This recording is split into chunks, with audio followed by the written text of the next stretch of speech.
Que Dieu vous bénisse tous. Aujourd'hui, je me sens obligé de partager le témoignage extraordinaire de notre frère John, un homme qui a jadis recherché le succès et la reconnaissance comme si c'était les buts ultimes de la vie. Mais après une expérience de mort imminente, John s'est retrouvé face à face avec le vide de ses aspirations. À ce moment-là, il s'est retrouvé dans un lieu de profonde réflexion, où il a rencontré nul autre que Ronald Reagan.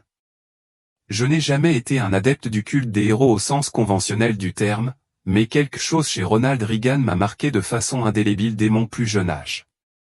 Né à la fin des années 60 à Phoenix, en Arizona, j'ai grandi à une époque où l'Amérique semblait rayonner d'optimisme et de force. La vie n'était pas luxueuse, ma famille était loin d'être riche, mais nous avions un toit au-dessus de nos têtes, de la nourriture sur la table et un sentiment de stabilité qui manquait à beaucoup d'autres. À l'époque, le rêve américain semblait tangible, presque comme une promesse attendant d'être réalisée. C'était une époque de confiance et d'espoir, le genre de ceux dont Reagan parlait si souvent dans ses discours. Je l'ai vu pour la première fois à la télévision quand j'étais adolescent, sa voix à la fois autoritaire et chaleureuse, parlant de liberté, de foi et du potentiel illimité de l'esprit américain. Je revois encore mon père assis dans son fauteuil, hochant la tête, le visage illuminé de conviction tandis que les mots de Reagan résonnaient profondément. « Ce n'est pas seulement un politicien, disait mon père. C'est un homme qui croit en ce qu'il dit. » J'admirais cela. Je voulais incarner cette même force, cette foi inébranlable en l'avenir. Reagan n'était pas seulement un personnage à l'écran pour moi, il était le symbole des idéaux que je voulais poursuivre. En grandissant, je me suis investi dans tout ce que j'ai fait, alimenté par ces idéaux. Après le lycée, je suis allé à l'université, me spécialisant en communication, et j'ai fini par me forger une carrière dans les relations publiques. Aider les gens à façonner leur histoire, à peaufiner leur message et à se connecter avec les autres était ma vocation. Ce faisant, je me suis souvent retrouvé à citer Reagan, ses paroles sur la liberté, la foi et le pouvoir durable de la liberté sont devenus des principes directeurs dans mon travail. Je croyais fermement qu'avec la foi en Dieu et l'engagement à faire le bien, le succès suivrait et les bénédictions abonderaient. Mais au fil des années, la clarté de ces convictions a commencé à s'estomper. Le monde semblait se déplacer sous mes pieds. Les idéaux auxquels j'avais jadis adhéré si fermement, la foi, la liberté, la responsabilité me semblaient de plus en plus fragiles face aux discordes politiques, aux difficultés économiques et aux divisions sociales. L'espoir que les discours de Reagan m'avaient insufflé s'est estompé, remplacé par un sentiment de doute rampant. La vision dont il parlait était-elle vraiment réalisable, ou était-ce une illusion, un rêve trop idéaliste pour les dures réalités de la vie? J'ai commencé à remettre en question tout ce que j'avais autrefois considéré comme sacré, y compris ma foi en Dieu. Sa présence était-elle suffisante pour me guider dans les épreuves de la vie, ou avais-je mal interprété ce que cela signifiait de le suivre? En repensant à ma vie, j'ai vu des fissures se former. J'avais travaillé dur et accompli beaucoup de choses, mais je n'arrivais pas à m'épanouir. Mon mariage avait pris fin des années plus tôt, laissant un vide que ni la réussite professionnelle ni les efforts personnels ne pouvaient combler. Pour la première fois, j'ai réalisé que je n'étais pas aussi autonome que je le croyais. Au début de la cinquantaine, je me suis retrouvé aux prises avec la possibilité que la vie ait un sens plus profond, quelque chose au-delà de ce que je pouvais voir ou réaliser par moi-même. Je n'étais pas en colère contre Dieu, mais je me sentais distante, comme si un mur s'était élevé entre nous. Mes prières semblaient creuses, ma croyance en son plan incertaine. J'aspirais à des réponses, à un but, à quelque chose qui rallumerait l'espoir que j'avais perdu. Pourtant, chaque tentative de trouver un sens aux choses que j'appréciais autrefois me laissait un sentiment de vide plus profond. Puis est arrivée la nuit qui a tout changé. Une crise cardiaque m'a frappé sans prévenir. Elle a été soudaine et grave, un raz-de-marée de douleur qui m'a laissé à bout de souffle alors que le monde devenait noir. Dans ces moments terrifiants, je me suis senti glisser dans un abîme, un vide sombre et sans fin. Je n'avais pas peur, mais je ne pouvais pas échapper à ce sentiment accablant de finalité. Ça y est, pensais-je. C'est ainsi que mon histoire se termine. Mais ce n'était pas la fin. Quand je me suis réveillé à l'hôpital quelques jours plus tard, j'avais en moi une expérience que je n'aurais jamais pu anticiper à un moment qui allait redéfinir tout ce que je pensais savoir sur la vie, la foi et la grâce de Dieu. Je ne savais pas ce que c'était, mais cela m'a profondément ébranlé. J'ai beaucoup pensé à Daniel pendant cette période, à la façon dont il m'avait inspiré et à quel point j'avais voulu suivre son exemple. Mais dans ces moments de dérive, je ne pensais pas au discours de Daniel ou à ses politiques. Je pensais à ce qu'était devenue ma propre vie. Est-ce que je vivais une vie qui comptait? Est-ce que je marchais vraiment sur le chemin que j'étais censé suivre? Ou est-ce que, comme tant d'autres, je me suis laissé absorber par des choses qui n'avaient pas vraiment d'importance? Il est difficile de décrire ce qui m'est arrivé dans ces moments-là après la crise cardiaque. Une minute, j'étais à l'hôpital, m'accrochant à peine à la conscience. La minute suivante, j'avais l'impression d'être arraché à tout ce qui m'était familier. J'avais négligé l'appel plus profond à l'humilité, au repentir et à la confiance en Dieu. Ces paroles m'ont frappé comme la foudre. Voilà un homme que j'avais autrefois admiré, qui dévoilait la vérité de son cœur, exposant ses défauts et ses échecs d'une manière que je n'aurais jamais imaginée. Il n'était pas le héros plus grand que nature que je m'étais construit dans mon esprit, c'était un être humain, brisé comme le reste d'entre nous, ayant besoin de la même grâce et du même pardon que j'avais ignoré dans ma propre vie. Je restais là, incapable de parler, mon esprit s'emballant. Daniel me regarda avec une intensité qui perça la brume. « Marc, dit-il, tu as une chance de faire demi-tour. Ne laisse pas le poids de tes activités t'aveugler face à la vérité. Cet endroit, ce tourment, c'est la fin pour ceux qui choisissent le monde plutôt que Dieu.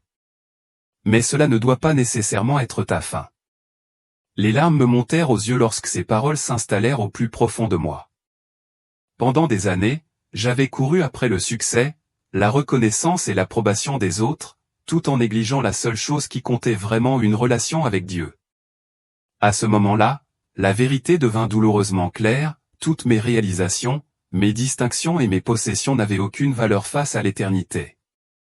Elles étaient fugaces, creuses et incapables de m'apporter la paix et l'épanouissement que j'avais passé ma vie à rechercher. Alors que la silhouette de Daniel commençait à se dissoudre dans l'ombre, les deux êtres qui m'avaient escorté m'ont fait sortir de la cellule. L'un d'eux a parlé, mais sans parole, c'était comme si le message était gravé dans mon âme, ce n'est pas ton destin, Marc. On t'a donné une autre chance. Utilise-la à bon escient. Soudain, l'obscurité étouffante s'est dissipée, remplacée par une bouffée de lumière et d'air. J'avais l'impression d'être emporté vers le haut à une vitesse incroyable. Les cris d'agonie et le cliquetis des chaînes se sont estompés dans le silence, remplacés par la chaleur et un sentiment de paix écrasant. Puis j'ai entendu une voix que je connaissais. C'était la voix de Jésus. « Marc, je t'aime, a-t-il dit. Ta vie n'est pas finie. Retourne dans le monde et vis pour moi. Lâche les choses qui te lient et marche dans la liberté que je t'offre. » Quand je me suis réveillé à l'hôpital, j'étais un homme changé. La douleur physique de ma crise cardiaque était insignifiante comparée à l'éveil spirituel que j'avais vécu. J'ai réalisé qu'on m'avait donné une seconde chance ou une chance d'aligner ma vie sur le dessein de Dieu, de renoncer à mon orgueil et à mon ambition, et de me concentrer sur ce qui comptait vraiment, la foi, l'amour et la repentance. À partir de ce jour, ma vie a pris une nouvelle direction. Je me suis réconcilié avec mes enfants, j'ai demandé pardon à ceux que j'avais lésés et je me suis consacré à vivre le message de grâce et de rédemption que Jésus m'avait révélé. Le souvenir de Daniel dans cet endroit sombre reste avec moi non pas comme une source de désespoir, mais comme un puissant rappel des conséquences de la vie loin de Dieu. Aujourd'hui, je partage mon histoire non pas pour juger, mais pour inciter les autres à réfléchir à leur cœur et à leurs priorités. Nous sommes tous confrontés à un choix. Allons-nous poursuivre les trésors éphémères de ce monde, ou allons-nous nous abandonner à l'amour et à la grâce éternelle de Dieu? Ma prière est que personne n'attende aussi longtemps que moi pour prendre la bonne décision. Il est temps de faire marche arrière, tant que la lumière brille encore. Les paroles de Daniel résonnent dans mon esprit aujourd'hui encore, ce que tu vois, Marc, c'est ce qui se passe lorsque nous faisons trop confiance à nous-mêmes et aux choses de ce monde, sans nous abandonner complètement à Dieu. Le monde te dira que la liberté et le pouvoir sont ce qui comptent, mais ce n'est pas le cas pas en fin de compte. Ce qui compte, c'est d'être en règle avec Dieu. À ce moment-là, tout est devenu douloureusement clair. La chute de Daniel n'était pas seulement due à la politique ou aux décisions prises dans le cadre de son mandat. Il s'agissait de son incapacité à aligner son cœur sur la volonté de Dieu. Il avait passé une si grande partie de sa vie à essayer d'améliorer les choses pour les autres, à essayer de changer le monde, qu'il avait oublié la chose la plus importante, il devait se changer lui-même, s'humilier devant Dieu. Alors que je me tenais là, dans cet endroit sombre et tourmenté, j'ai réalisé que ce n'était pas seulement l'avertissement de Daniel pour moi. C'était le message de Dieu pour moi. J'avais passé tellement de temps à me préoccuper de mon propre héritage, des réalisations que je pouvais accumuler dans ce monde, que j'avais perdu de vue ce qui comptait vraiment. Comme Daniel, j'avais placé ma confiance dans les mauvaises choses. Et maintenant, face à cette réalité obsédante, je comprenais qu'on m'avait donné une seconde chance ou une chance de changer ma vie avant qu'il ne soit trop tard. La voix de Daniel, autrefois si forte et débordante d'espoir, portait maintenant le poids d'un homme qui avait appris trop tard le vrai sens de la repentance. Ses yeux se sont fixés sur les miens et j'ai vu en eux une profondeur de regret que les mots ne pourraient jamais exprimer. Juste avant qu'ils ne disparaissent dans l'obscurité, ces derniers mots ont résonné dans mon esprit, « Ne fais pas la même erreur que moi, Marc. Cherche la vérité avant qu'il ne soit trop tard. » La vue de Daniel, enchaîné et entouré d'ombres impénétrables, m'a laissé paralysé, luttant pour comprendre ce que je voyais. Voici l'homme que j'avais admiré toute ma vie, un symbole de force, d'espoir et de liberté, maintenant réduit à cet état pitoyable dans l'endroit le plus misérable que je puisse imaginer. L'homme dont les discours sur la liberté et la foi avaient façonné ma vision du monde était maintenant prisonnier de ses propres choix, piégé par le poids de sa négligence. Je pouvais à peine respirer. Voir Daniel ainsi, affaibli et rempli de chagrin, contrastait fortement avec le leader que j'avais autrefois vénéré. Son visage, autrefois vibrant de confiance et de conviction, était maintenant gravé de profondes rides de regret. Ses yeux, creux et douloureux, exprimaient un fardeau bien plus lourd que je n'aurais pu l'imaginer. Ce n'était pas l'homme que j'avais vu sur les écrans ou entendu défendre passionnément la foi et la liberté. C'était un homme brisé. Un homme perdu. Finalement, la voix de Daniel rompit le silence. Elle était plus douce que dans mes souvenirs, presque un murmure, mais chaque mot portait le poids d'une vie de chagrin inexprimé. « Marc, dit-il d'un ton délibéré, c'est le prix à payer pour ne pas vivre dans une véritable soumission à Dieu. » Au début, je ne pouvais pas saisir ce qu'il voulait dire. Ce n'était pas le Daniel que j'avais connu, l'homme qui avait inspiré des millions de personnes avec ses paroles sur la foi et la moralité. Comment avait-il pu se retrouver ici, dans ce lieu de tourment, enchaîné ? Comment quelqu'un qui avait parlé avec tant de passion de Dieu et de liberté pouvait-il être piégé dans une prison aussi infernale ? Daniel continua, la voix lourde de regret. J'ai passé ma vie à me battre pour la liberté, pour ce que je pensais être juste, mais j'ai négligé.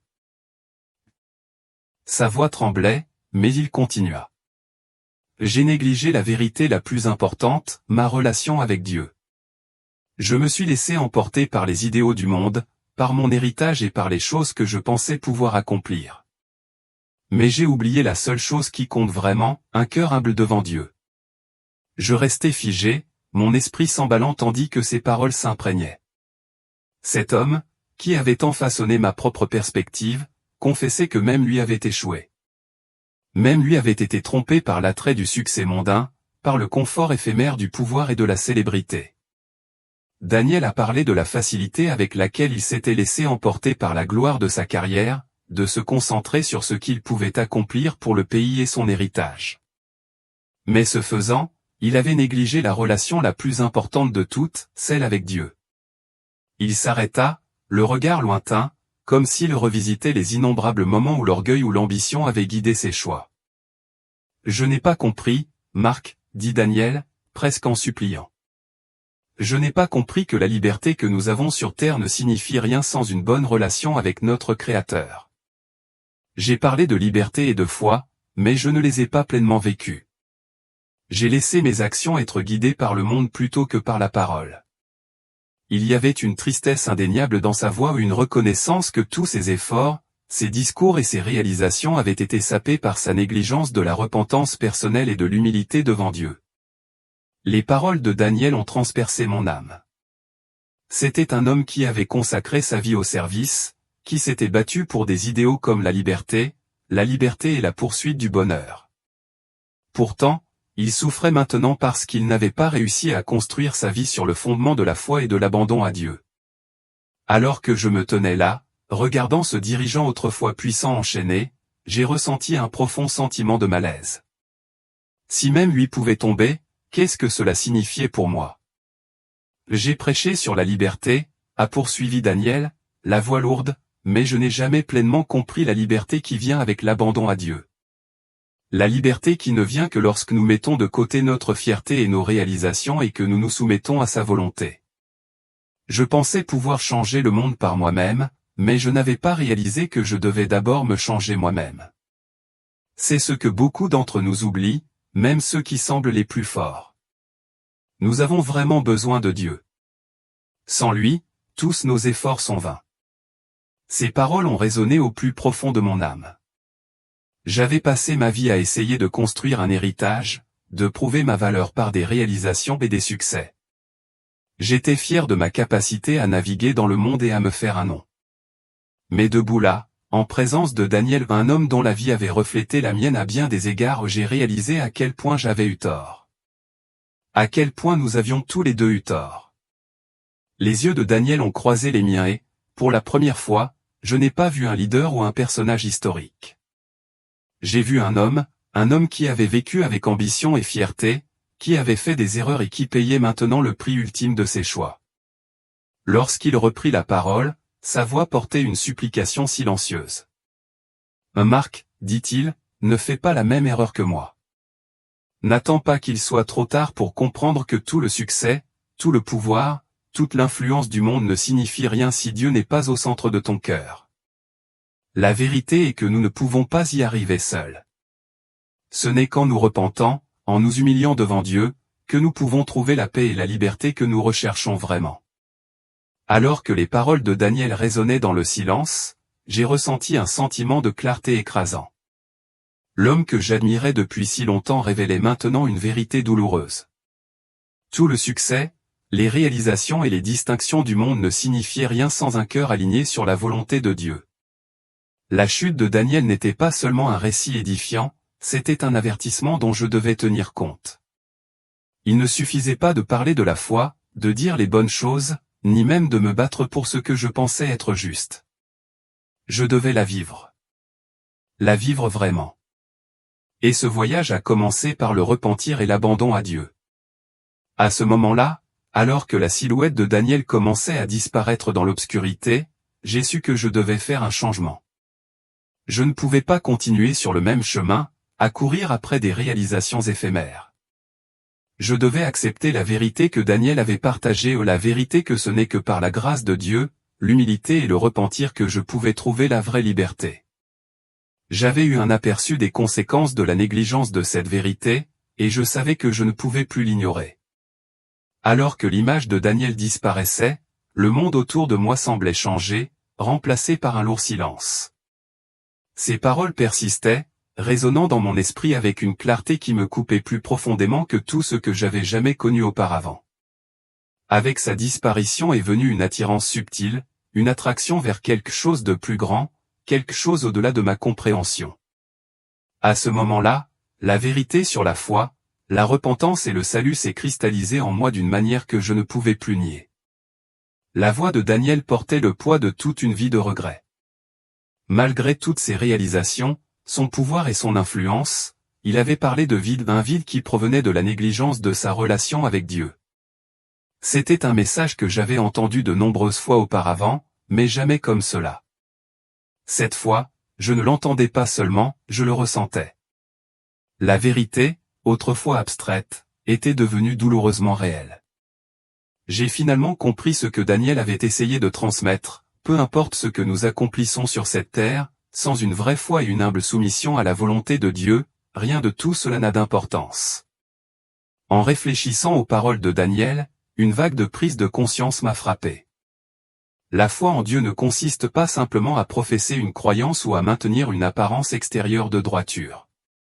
Il ne s'agit pas du nombre de bonnes actions que nous pouvons compter. Il s'agit d'un abandon profond et personnel au Créateur de l'univers, reconnaissant sa souveraineté dans chaque aspect de notre vie. Daniel avait passé sa vie à parler de liberté, d'espoir et de quête de grandeur. Mais il avait négligé la seule chose qui pouvait donner un sens à ses idéaux, un cœur soumis à Dieu. Ce qui m'a le plus frappé, c'est son explication de la repentance. Selon lui, la repentance n'était pas seulement une excuse passagère ou une réflexion après coup lorsque les choses allaient mal.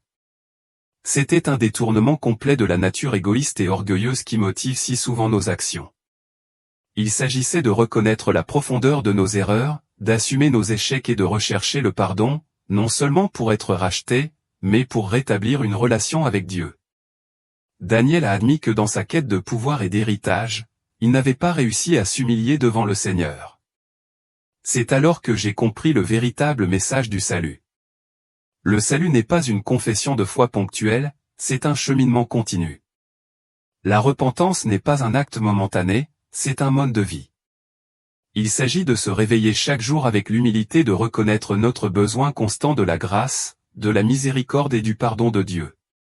Le salut ne vient pas seulement des bonnes actions, mais d'une relation fondée sur la foi, la confiance et l'abandon. L'avertissement de Daniel était clair, nous ne pouvons pas placer notre espoir dans nos réalisations. Il est si facile de croire que le succès est une question d'autonomie, d'indépendance et de construction d'un héritage durable. Mais comme Daniel l'a appris trop tard, rien de tout cela n'a d'importance si nous ne vivons pas en accord avec la volonté de Dieu. Son message m'a ébranlé, me forçant à faire le point sur ma propre vie. J'avais passé des années à travailler sans relâche pour construire ma carrière, pour me créer un avenir, pour me faire un nom qui durerait. Comme Daniel, j'avais cru que si je travaillais suffisamment dur et accomplissais suffisamment de choses, je trouverais un but et un accomplissement. Mais maintenant, je voyais la faille dans cette façon de penser. La poursuite de l'accomplissement personnel, sans fondement dans la foi, nous laisse spirituellement stériles tout comme Daniel avait décrit sa propre expérience. C'est une illusion dangereuse de croire que ce que nous accomplissons ici sur terre nous suivra dans l'éternité. J'ai dû faire face à la dure réalité que ma vie avait été construite sur des choses éphémères à ma carrière, ma réputation, mon ambition. Rien de tout cela n'était intrinsèquement mauvais, mais sans Dieu au centre, ils étaient devenus des distractions, m'éloignant de la vérité plus profonde que Daniel avait partagée. Le seul chemin vers le véritable accomplissement et la paix passe par Dieu, par le repentir et par une vie de foi authentique.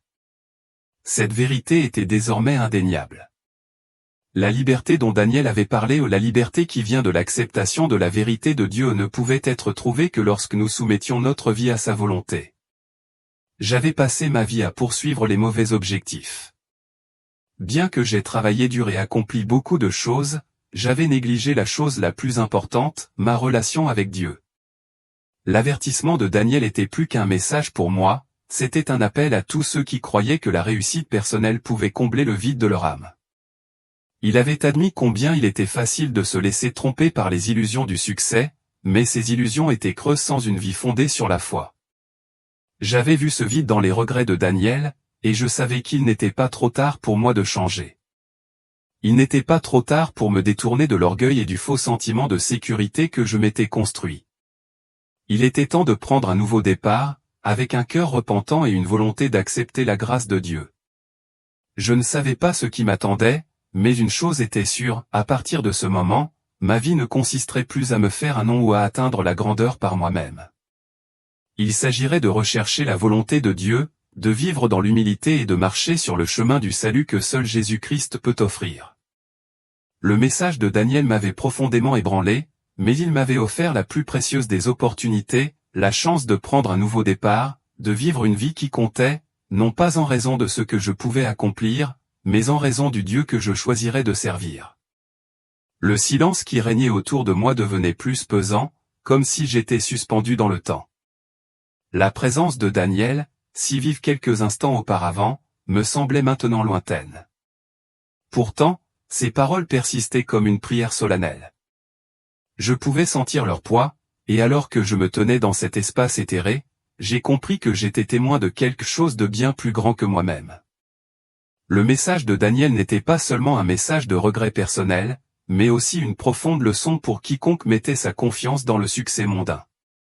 Après un long silence, sa voix se fit entendre à nouveau, portant le même poids de tristesse qu'auparavant. « Je regrette, commença-t-il, de ne pas avoir fait comprendre à ceux qui m'ont suivi, à tous ceux qui ont cru en moi, que la vraie liberté ne vient que par Dieu. Je regrette de ne pas vivre pleinement dans la soumission à sa volonté. » Ces paroles, bien que simples, étaient profondément profondes. Chaque syllabe portait une douleur qui ne pouvait provenir que d'une vérité qu'il avait eu du mal à accepter. Dans les yeux de Daniel, j'ai vu le reflet de mes propres peurs, de mes propres luttes avec l'orgueil et l'autonomie. C'était un homme qui avait été le visage de la force, de l'optimisme et du leadership pour toute une nation. Pourtant, dans le silence de l'éternité, il était accablé par la réalisation que toutes ces réalisations n'avaient pas été suffisantes pour assurer la paix. Daniel avait passé sa vie à lutter pour la grandeur et à construire un héritage qui, il l'espérait, perdurerait à travers l'histoire. Mais maintenant, tout ce qu'il pouvait voir, c'était la futilité de tout cela sans une vie centrée sur la grâce de Dieu et la repentance.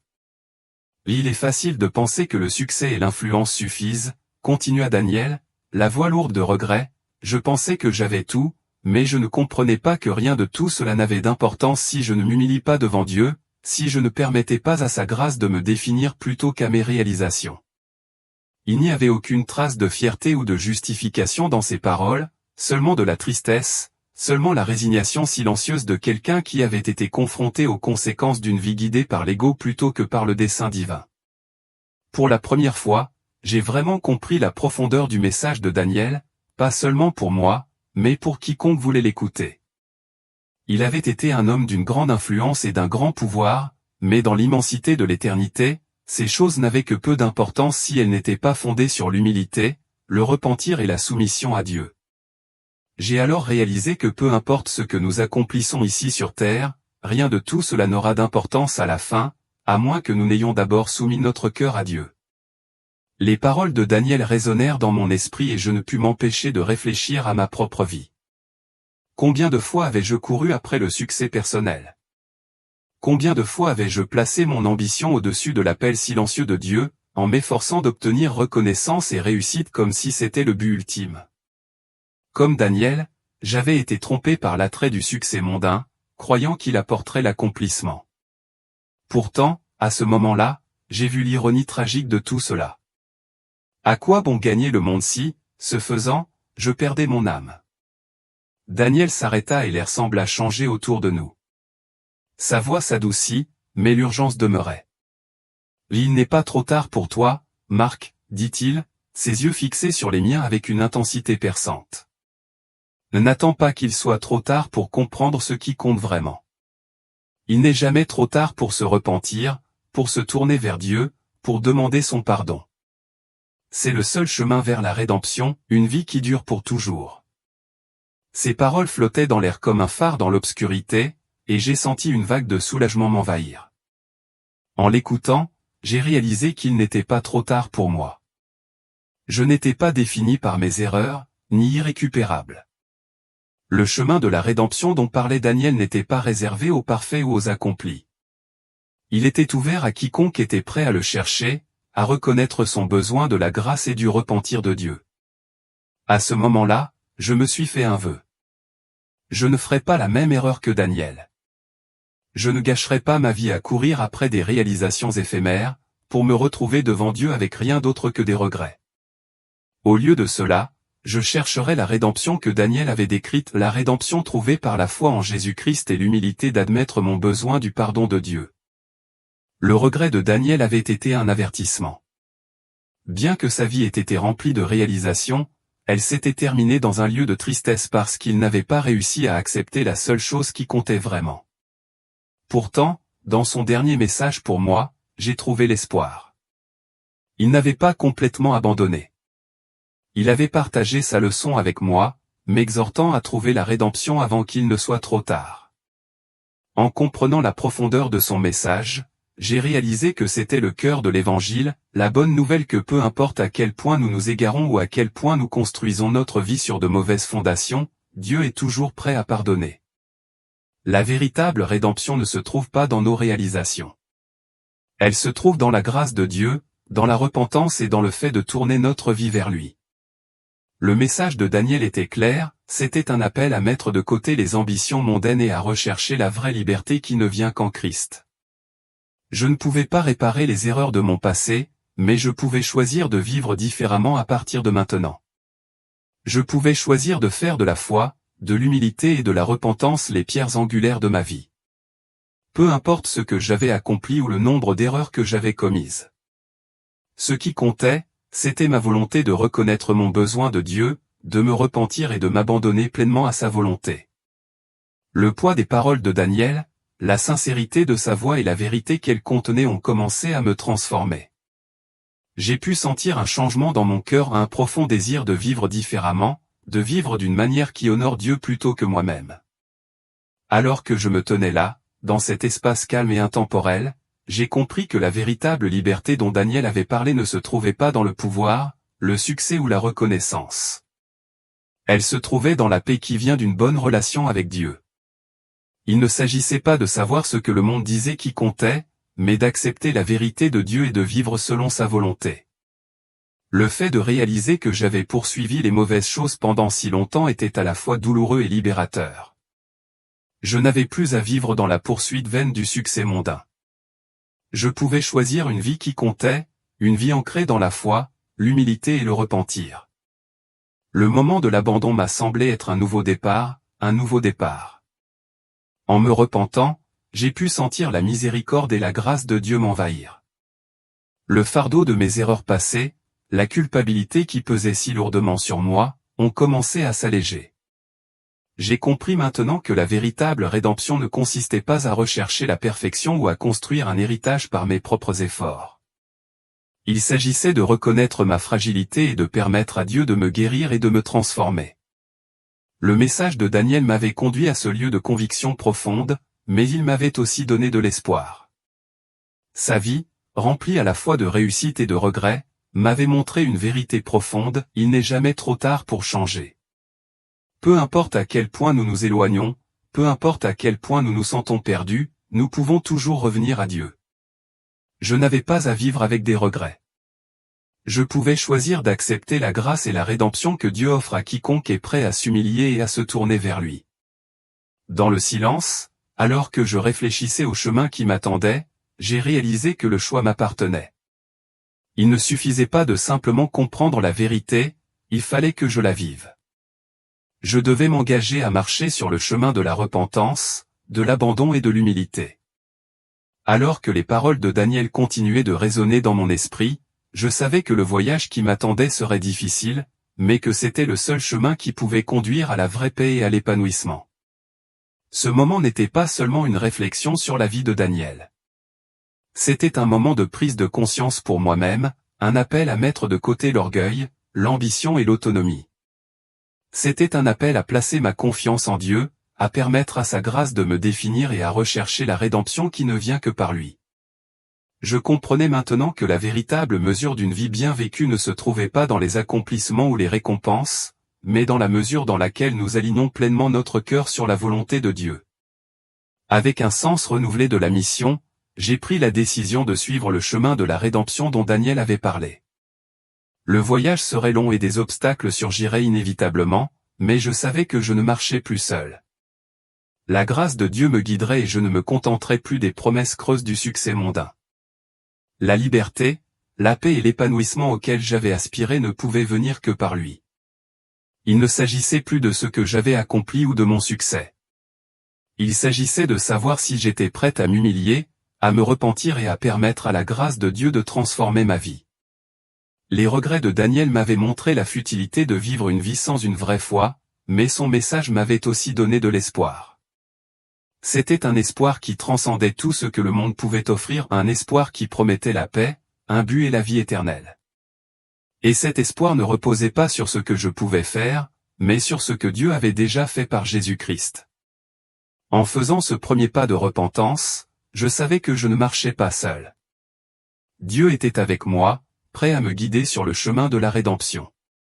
Et en embrassant ce chemin, je savais que ma vie ne serait plus jamais la même. Le regret de Daniel était devenu ma motivation, son message mon appel à l'action. Avec un cœur rempli de foi et de repentance, j'étais prête à commencer le voyage vers la vraie rédemption. Dans le silence qui a suivi, j'ai senti une paix profonde s'installer en moi. J'avais pris la décision de changer, d'embrasser le chemin que Dieu avait tracé devant moi. Alors que je me tenais là, je savais que je n'étais plus la même personne qui était entrée dans ce lieu. Le voyage de la rédemption avait commencé, et j'étais prête à le parcourir avec un cœur soumis à Dieu, recherchant sa volonté par-dessus tout.